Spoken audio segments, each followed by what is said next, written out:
আজি গধূলি সময়ত আপোনালোকক আকৌ এটা লং ব্লগলৈ স্বাগতম জনাইছোঁ। আজি আমাৰ গোটেই ঘৰখনৰ কাৰণে এটা বিশেষ দিন আৰু সেইকাৰণে মই এতিয়া হোষ্টেলৰ পৰা ৰাতিপুৱাই ঘৰলৈ যাবলৈ ওলাইছোঁ আৰু বাকীখিনি আপোনালোকক দেখাই থাকিম আজি কি বিশেষ দিন হয়। বাকী ভিডিঅ'টো ঘৰতে উপভোগ কৰক। এতিয়া আহি মই আমাৰ গাঁও পাই গ'লোহি, বাটত আৰু ভিডিঅ' বনাই থকা নাই।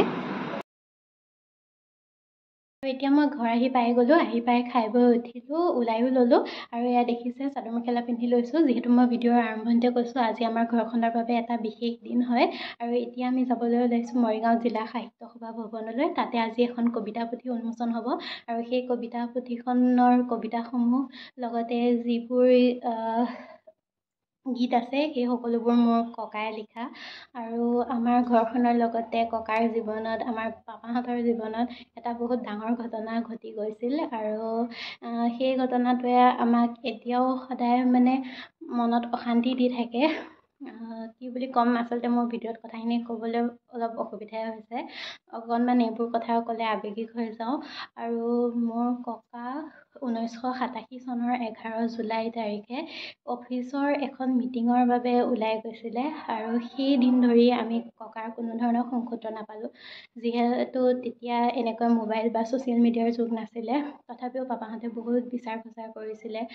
সকলো পৰিয়ালৰ মানুহ বা চিনাকি যিমান আছে সকলোতে খবৰ কৰিলে, কিন্তু আজিলৈকে কোনো ধৰণৰ আমি খবৰে নাপালোঁ আৰু শেষত গৈ আচলতে ককাৰ নামত ককা ঢুকুৱা বুলি মানি লৈ আমি ককাৰ সকামো কৰিব লগা হ'ল আৰু সেই ককা আহিব বুলি ভাবিয়ে আইতাকো যোৱা 16 মাৰ্চত আমি হেৰুৱালোঁ।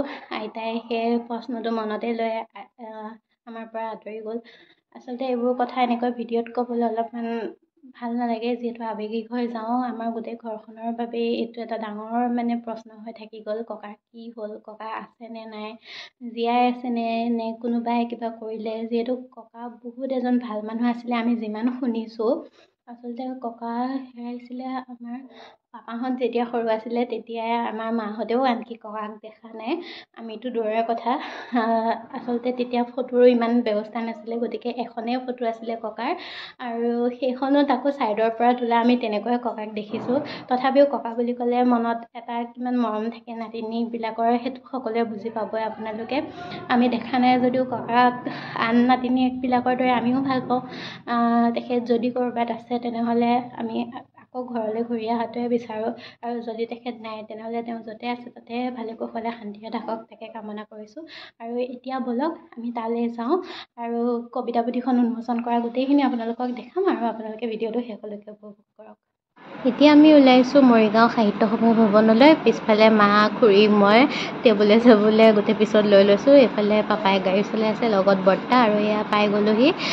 তাৰপিছত এয়া চব ধুনীয়াকৈ সজাই থৈছে, বেনাৰ এখনো বনাইছে আৰু এইফালে ককাৰ ফটো শ্ৰদ্ধাঞ্জলিৰ বাবে। আমি আহি পোৱালৈ ইতিমধ্যে অতিথিসকল আহি পাইছিলেই আৰু তাৰপিছত জল্দা যোগাৰখিনি কৰি লৈছোঁ আৰু এয়া আমাৰ প্ৰগ্ৰেম ষ্টাৰ্ট হৈ গৈছে। আজি কবিতা পুথিখনৰ উন্মোচনৰ কামভাগ বন্তি প্ৰজ্বলনেৰে আৰম্ভ কৰা হৈছে আৰু তাৰপিছত সকলোকে সম্বৰ্ধনা জনোৱা হ'ল আমাৰ পৰিয়ালৰ ফালৰ পৰা। লগতে একোখনকৈ কবিতা পুথি ককাৰ আমি সকলোকে আগবঢ়ালোঁ আৰু এয়া এতিয়া পুথিখন উন্মোচন কৰা হৈছে।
Oh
যোৱাকালি মাত্ৰ 2 ঘণ্টা প্ৰেক্টিছ কৰিয়ে সমবেত সংগীতটো ইমান ধুনীয়াকৈ সকলোৱে গালে, খুব ভাল লাগিল।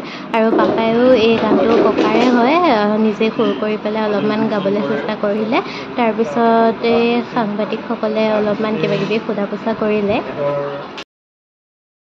হৈছে ককাৰ কিতাপ কিলিং নৈৰ পাৰে পাৰে। আৰু এতিয়া সি ঘৰ পাই গ'লোহি।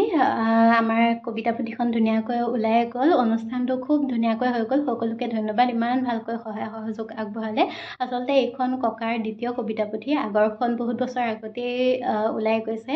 ককা থকা অৱস্থাতে আমি সেইখিনি পোৱা নাছিলোঁ, গতিকে ভাবিছোঁ এইখনৰ স্মৃতিখিনি এনেকৈ সাঁচি ৰাখোঁ ভিডিঅ'ৰ যোগেদি, যিহেতু এতিয়া সুবিধা আছে।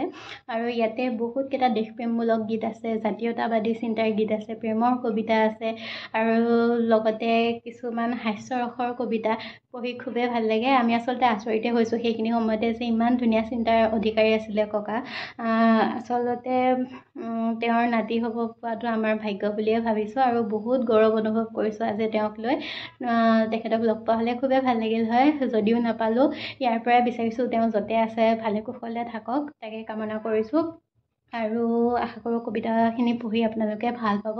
আৰু ময়ো স্মৃতি হিচাপে সাঁচি ৰাখিলোঁ। এইখন কিতাপ আইতাৰ নামতে উচৰ্গা কৰা হৈছে। আৰু আজি ক'বলৈ সৰুৰ পৰা এইখনকে দেখি ডাঙৰ হৈছোঁ।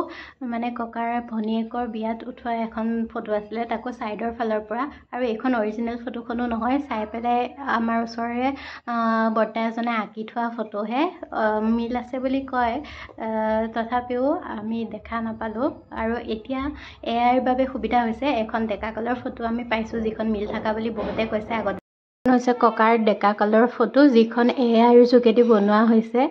আৰু এইখনত বহুতখিনি মিল আছে বুলি যোনসকলে ককাক ডেকা অৱস্থাত লগ পাইছিলে কৈছে। গতিকে এইখন এখন বনাই অনা হ'ল আজি অনুষ্ঠানটোৰ বাবে। আজি আমাৰ ফেমিলিৰ সকলো উপস্থিত থাকিব নোৱাৰিলে, কামত ব্যস্ত হৈ থকাৰ বাবে। আৰু সকলোকে মিছ কৰিছোঁ। লগতে আজি আইতালৈও খুব মনত পৰিছে, আইতা থকা হ'লে খুব ভাল পালেহেঁতেন আজি। আৰু আজিলৈ ইমানেই, অন্য এটা ভিডিঅ'ত আকৌ লগ পাম, বাই।